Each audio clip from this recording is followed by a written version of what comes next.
విడాకులు తీసుకుని వీధిని పడి నీ బతుకు నాశనం చేసుకునే కంటే మా ఊళ్ళో ఏదైనా మంచి సంబంధం చూస్తా. ఫోన్ తీయడానికి ఇంతసేపా? ఇంతకీ అది వెళ్ళిపోయిందా లేదా? ఊర్మిళ, నేను ఈ మందులు వాడకపోవటం వల్ల ఇబ్బంది ఏమైనా ఉందో లేదో అని ఆ డాక్టర్ గారిని అడిగి తెలుసుకుంటే మంచిది.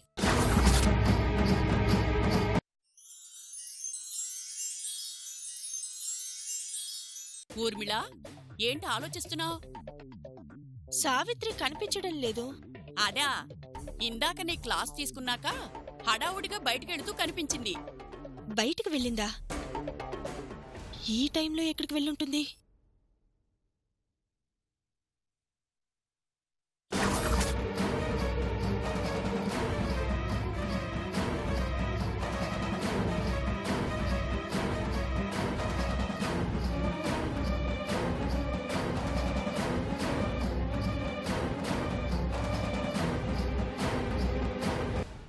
అదెక్కడికో వెళ్ళుంటుంది.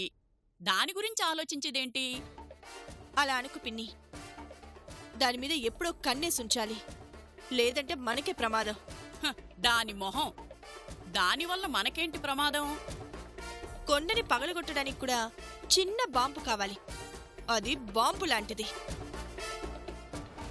హలో, ఏవండి? డాక్టర్ పద్మజ గారున్నారా? డాక్టర్ పద్మజ గారు లేరండి. వేరే కేసు ఒకటొస్తే బయటికెళ్లారు. అవునా? ఎంతసేపట్లో వస్తారు? చెప్పలేమండి. నాకు తెలిసి ఈ రోజుకి రాకపోవచ్చు కూడా.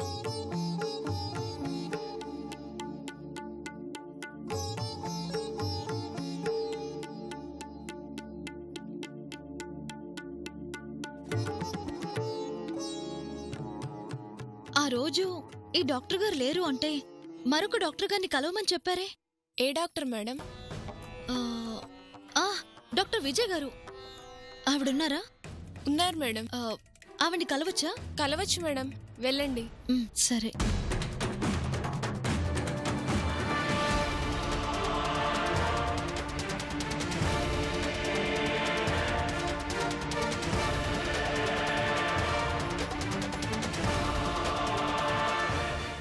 నమస్తే డాక్టర్. నమస్తే.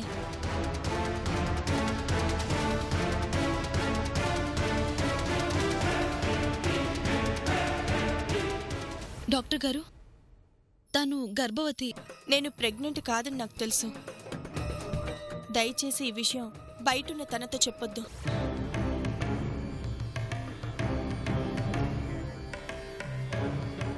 ఆ రోజు మా చెల్లెలని ఒక అమ్మాయిని మీ దగ్గరికి టెస్ట్ల కోసం తీసుకొచ్చాను. గుర్తుందా డాక్టర్? అదే బొప్పాయి పండు తినిందని. గుర్తుంది. మళ్ళీ ఏమైంది? ఆ రోజు అలా చేసిందా? ఈరోజు చూడండి, మీరు తనకిచ్చిన మందులలో ఒక్కటి కూడా వాడలేదు. మరీ చిన్న పిల్లలా ప్రవర్తిస్తుందండి. కడుపుతో ఉన్న తను ఎంత జాగ్రత్తగా ఉండాలి? అలా ఉండదు. బలహీనంగా ఉంది, రక్తం తక్కువగా ఉందని మందులిచ్చారు. తనేమో ఒక్కరోజు కూడా వాడలేదు. దీనివల్ల తనగ్గాని కడుపులో ఉన్న బిడ్డగ్గాని ఏ ప్రమాదం లేదు కదా? తెలియక తను చేసిన తప్పుకి కడుపులో ఉన్న బిడ్డ బాధపడకూడదు. ఏం పర్వాలేదని మీరు చెప్తే గాని నా మనసు ప్రశాంతంగా ఉండదు. చెప్పండి డాక్టర్ గారు, ప్రమాదం ఏం లేదు కదా? లేని బిడ్డ గురించి పాపం ఈ అమ్మాయి కంగారు పడుతుంది. ఇదంతా అమ్మాయి ఆడుతున్న నాటకం అని చెప్పేస్తే. మాట్లాడరేంటి డాక్టర్ గారు? ఈ మందులు వాడనందువల్ల బిడ్డకే ప్రమాదం లేదు కదా? నేను జాగ్రత్తగా చూసుకుంటానని చెప్పి తనను తెచ్చి నా ఇంట్లో పెట్టుకున్నాను. నేను జాగ్రత్తగా చూసుకొనుంటే ఈ తప్పు జరిగేదే కాదు. నా అజాగ్రత్తతో పసిబిడ్డని ఎక్కడ బాధ పెట్టాను అని భయంగా ఉంది. చెప్పండి డాక్టర్ గారు, ప్రమాదం ఏం లేదు కదా? ఇలాంటి అమాయకురాలు ఆ అమ్మాయి వల్ల మోసపోకూడదు. నిజం చెప్పేద్దాం.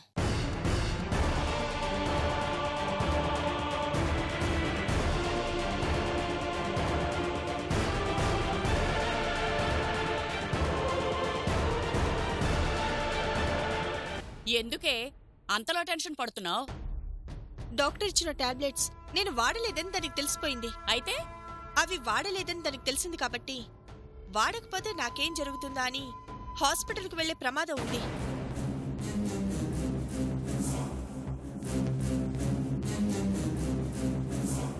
నువ్వు కంగారు పడాల్సిన అవసరం ఏమీ లేదమ్మా.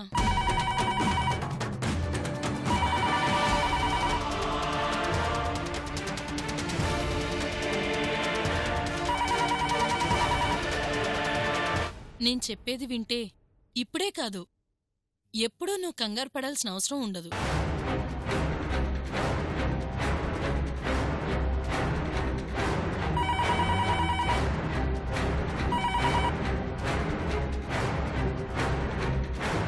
నీ మంచితనం, ఆ అమ్మాయి బిడ్డ కోసం నువ్వు పడే తపన చూస్తుంటే బాధగా ఉంది. అందుకే నీకు నిజమేంటో చెప్పాలనుంది.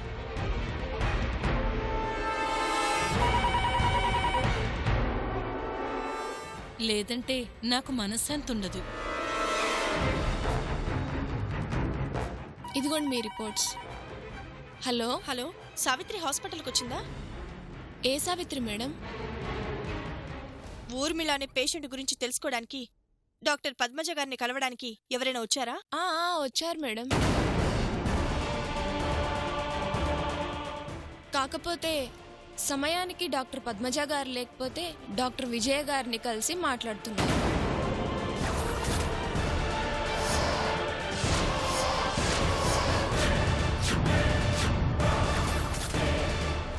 అర్జున్గా డాక్టర్కి ఫోన్ కనెక్ట్ చేయి. మేడం, అలా చేస్తే డాక్టర్ గారు కోప్పడతారండి. కనెక్ట్ చేయి. అలాగే మేడం. నిజానికి ఊర్మిళ గర్భవతి అనేది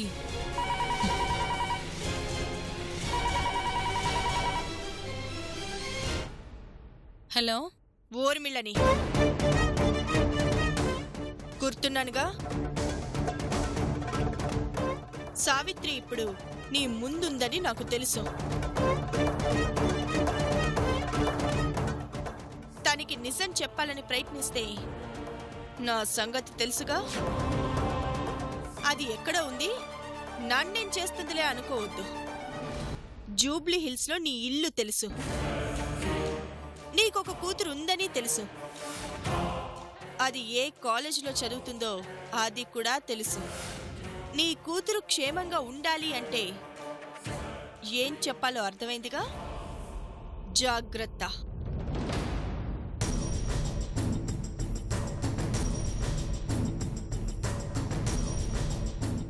చెప్పండి డాక్టర్. ఊర్మిళ గర్భం గురించి ఏదో చెప్పబోయారు. అది అదేం లేదమ్మా. గర్భవతిగా ఉన్నప్పుడు ఇలా అజాగ్రత్తగా ఉండకూడదు. ఈసారైనా జాగ్రత్తగా ఉండమని చెప్పండి. వేరే మందులేం అవసరం లేదు, ఈ మందులే వాడండి. ఏదో నిజం చెప్పాలి అన్నారు. నిజమా? నిజమే ఉంది. ఏదో మాటలో అలా అనుంటాను. ఇక మీరు వెళ్ళొచ్చు.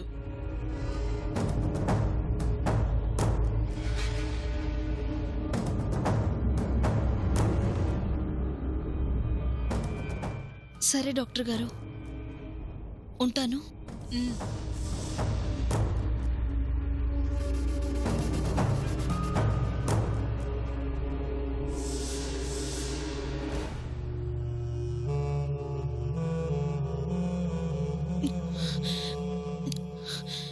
Thank God. మేడం, మొన్నొచ్చినప్పుడు ఊర్మిళ గారికి తీసిన స్కానింగ్ రిపోర్ట్స్ ఇవి.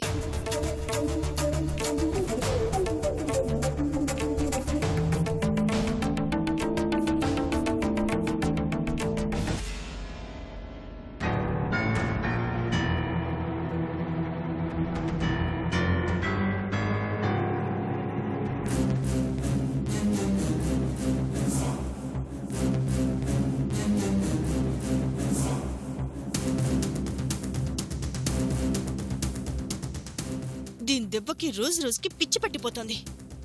అసలు నేను గర్భవతినంటే దానికంత శ్రద్ధ ఏంటో నాకు అర్థం కావడం లేదు. పల్లెటూరు నుంచి వచ్చింది కదా, అది అలాగే ఉంటదిలే. అది అలాగే ఉంటే మన పరిస్థితి ఇలాగే ఉంటుంది. దాని పిచ్చి ప్రేమతో ఏదో ఒక రోజు మన కొంప ముంచేలా ఉంది. ఆ దాని మొహం, దానికి అంత అవకాశం ఇస్తానా? ఇవ్వద్దు అనే చెప్పేది. ఏదో ఒకటి చేసి అర్జెంటుగా దాన్ని ఇంట్లోంచి బయటికి పంపించేసే పిన్ని. నా దెబ్బకు అల్లాటప్పదైతే ఈ పాటికి ఇల్లు వదిలి ఎప్పుడో పారిపోవాలి. ఇది కాస్త గడుసు పిండంలా ఉంది. అయినా నేను వదులుతానా? ఏదో ఒకటి చేసేసి బయటికి తరివేను.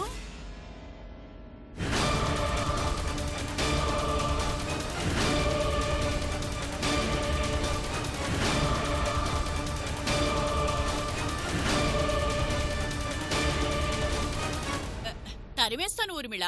మందు పెట్టి సాయంత్రానికల్లా దోమలన్నీ తరిమేస్తాను. ఎక్కడికెళ్ళావు?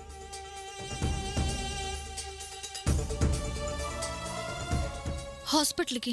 ఎందుకు? డాక్టర్ ఇచ్చిన మందులు వాడలేదంటే నీకుగాని బిడ్డగాని ఏదైనా ప్రమాదం ఉందేమో తెలుసుకోవద్దా? ఏంటి నువ్వు తెలుసుకునేది? నా గురించి శ్రద్ధ తీసుకోవడం నాకు తెలీదా? నీ ఇంట్లో ఉంటున్నాను కదా అని నీ ఇష్ట ప్రకారం ఉండాలి అంటే ఎలా? ఇప్పుడు నేనేం చేశాను ఊర్మిళ? ఏం చేయటం లేదో చెప్పు. నేనేం తినాలో నువ్వే చెప్తావు, ఏం తాగాలో నువ్వే చెప్తావు, ఎలా ఉండాలో నువ్వే చెప్తావు. నా కోసం నేను బ్రతకాలా, నీకోసం బ్రతకాలా?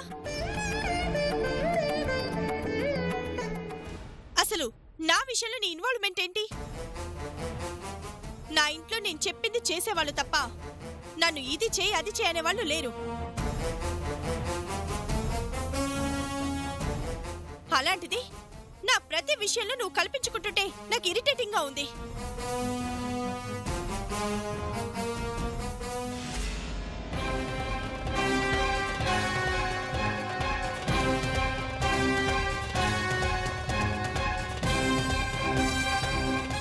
ఏంటండి అలా నిలబడిపోయారు? రండి. ఏంటి ఊర్మిళ, సావిత్రితో అలా మాట్లాడుతున్నావు? ఏం లేదులేండి, ఆడవాళ్ళ మేమేదో మాట్లాడుకుంటున్నాం. మీరు వెళ్ళి ఫ్రెష్ అవ్వండి. సమాధానం తను చెప్తుంది. చెప్పు ఊర్మిళ, ఏం చేసిందని సావిత్రి మీద అలా అరుస్తున్నావు? నా ప్రతి విషయంలో తను కలుగు చేసుకుంటుంటే ఇబ్బందిగా ఉండదా? నాకు తెలియనట్లు ప్రతి విషయంలో తన కేరింగ్ ఏంటి? తప్పేముంది?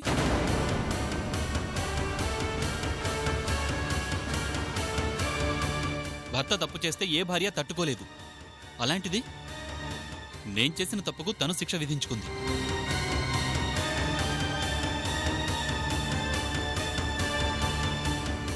నేను వద్దన్నా నిన్ను తీసుకొచ్చి ఇంట్లో పెట్టింది.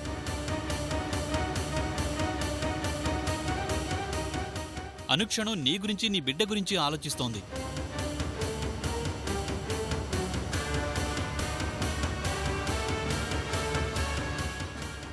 తల్లిలా ప్రతి క్షణం నిన్ను కంటికి రెప్పలా కాపాడుతోంది. అది తప్ప?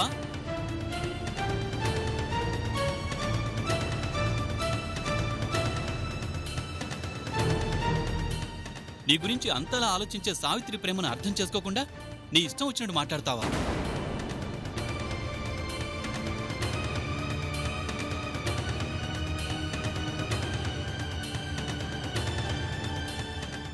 అయినా తనేమి తన గురించి నిన్ను కష్టపడమని లేదు. నీ గురించి, నీ కడుపులో ఉన్న బిడ్డ గురించి జాగ్రత్త పడమంటోంది.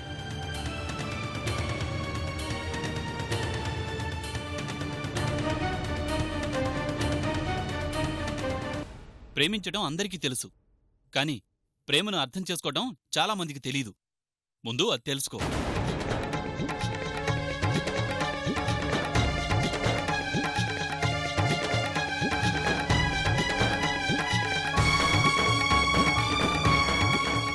ఇంకెప్పుడు సావిత్రితో అలా మాట్లాడకు, నాకు నచ్చదు.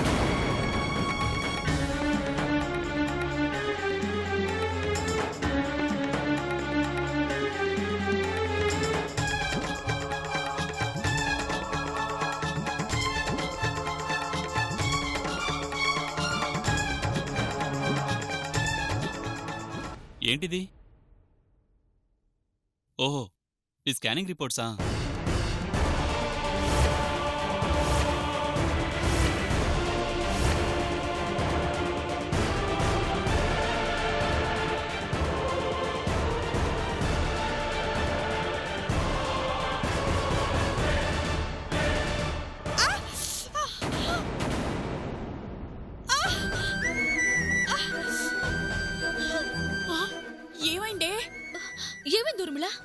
పెంకు గుచ్చుకుంది. అయ్యో సావిత్రి, వెళ్ళి ఫస్ట్ ఎయిడ్ బాక్స్ తీసుకురా. అలాగేనండి. అయ్యో రక్తం, నువ్వు ముందు కూర్చోవే. సావిత్రి త్వరగా రామ్మా.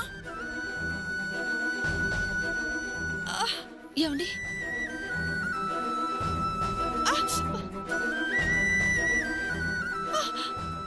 అన్నీ తెలిసినప్పుడు జాగ్రత్తగా ఉండటం కూడా తెలియాలి. నీకది తెలియదు కాబట్టే సావిత్రి నీ గురించి కేర్ తీసుకుంటోంది.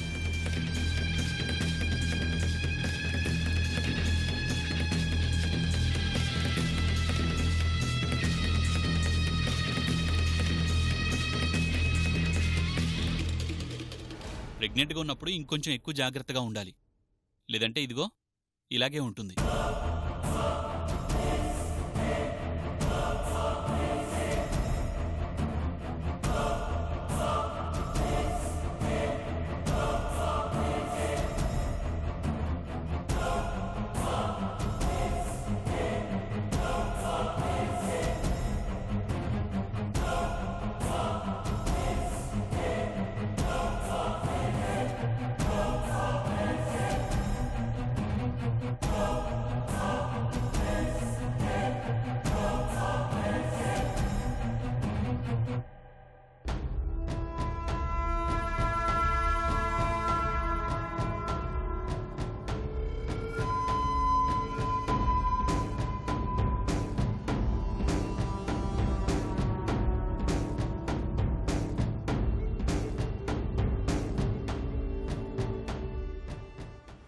ఇక నుంచైనా జాగ్రత్తగా ఉండు.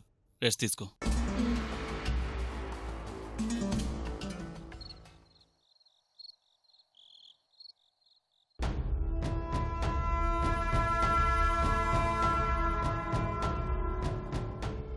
అమ్మో అమ్మో, కాస్తలో ఎంత ప్రమాదం తప్పింది. ఆ రిపోర్ట్స్ సత్య చూసుంటే ఇంకేమైనా ఉందా?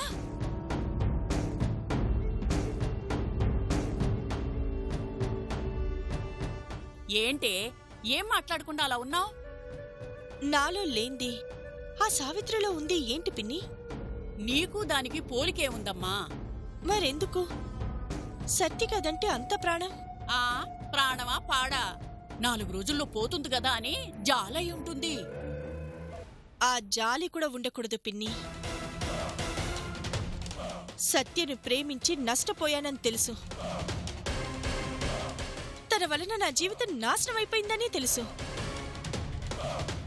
పెళ్లి కాకుండా తల్లి నవ్వుతున్నానని కూడా తెలుసు. తన వల్ల నాకింత అన్యాయం జరిగిందని తెలిసాక ప్రేమైనా జాలైనా ఏదైనా నా మీదే ఉండాలి. కానీ ఇంకా సత్య మనసులో సావిత్రి మీదే ప్రేముంది. అదే తట్టుకోలేకపోతున్నాను. ఇందాక చూసావుగా తన్ని సమర్థిస్తూ ఎలా మాట్లాడాడో. దాన్ని బట్టి అర్థం కాలేదా సత్య మనసులో సావిత్రి మీద ప్రేమ చావలేదని? నిజమేనమ్మా, తన వల్ల నీ జీవితం సర్వనాశనం అయిందన్నా సావిత్రి మీద ప్రేమ చావలేదు. మాట కూడా పన్నివ్వటం లేదుగా. అదే తట్టుకోలేకపోతున్నాను. ఇంతకాలం దాని మీద కొద్దిగా ప్రేమ తగ్గుతుంది అనే భ్రమలో ఉన్నాను. తగ్గలేదు అని ఈ రోజే అర్థమైంది. ద్వేషం కన్నా ప్రేమ చాలా ప్రమాదమైంది. ఒక దెబ్బ కొట్టగలిగితే ద్వేషం తీరిపోతుంది. కాని ప్రేమ చచ్చే వరకు దాని స్థాయిని పెంచుకుంటూ పోతుంది. అదే జరగకూడదు. ఇంతకాలం సత్య జీవితంలోంచి సావిత్రి వెళ్ళిపోతే చాలనుకున్నాను. అది చాలదు. సావిత్రి వెళ్ళినా సత్య మనసులోంచి తన మీద ప్రేమ వెళ్ళదు. రేపు నా మెడలో తాళి కట్టినా, నా భర్తగా నా జీవితంలోకి వచ్చినా తన శరీరం మాత్రమే నాతో ఉంటుంది. తన మనసు అంతా సావిత్రి మీదే ఉంటుంది. సత్యే కాదు, సత్య మనసు కూడా నాకు దక్కాలి అంటే సత్య జీవితంలోంచే కాదు, తన మనసులో నుంచి కూడా సావిత్రిని శాశ్వతంగా పంపించాలి. ఇప్పుడు సత్య మనసులో నుంచి సావిత్రిని శాశ్వతంగా దూరం చెయ్యాలి, అంతేగా?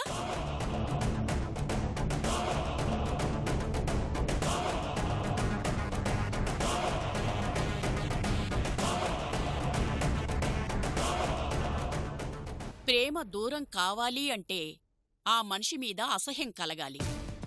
అది ఒక్కసారిగా కాదు, దశలవారీగా కలిగించాలి. అసహ్యం మొదలైందా అది విషయం కన్నా త్వరగా పాకేస్తుంది. ఇంకా విషయం నాకు వదిలేసేయ్, నేను చూసుకుంటాను.